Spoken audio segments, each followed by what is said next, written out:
ہم کریں گے ہر مظلوم کی حمایت۔ السلام علیکم، میں ہوں حرین فاطمہ اور آپ دیکھ رہے ہیں حمایتی نیوز HD چینل۔ نظر ڈالتے ہیں آج کی اہم خبروں پر۔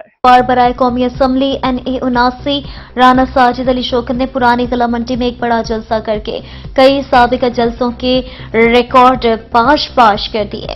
کاموں کی قلعہ منڈی میں امیدوار برائے قومی اسمبلی NA 79 رانا ساجد علی شوکت نے تاریخ ساز جلسے سے خطاب کر کے لوگوں کے دل جیت لیے۔ اس موقع پر ہزاروں کی تعداد میں لوگ موجود تھے۔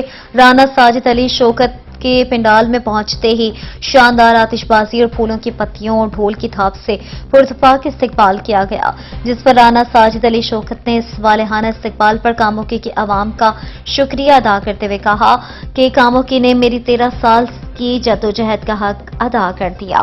میری سیاست سے وابستگی اور حلقے کی عوام اس بات کی گواہ ہے کہ میں اقتدار میں نہ ہونے کے باوجود بھی اپنے حلقے میں 3 ارب روپے کے ترقیاتی منصوبوں کے پروجیکٹ مکمل کروائے اور کاموں کے شہر میں 35 کروڑ سے زائد کے کام کروائے اور مختلف گلیاں، نالیاں، سڑکیں، روڈ کے ترقیاتی کاموں کے جال بچھائے۔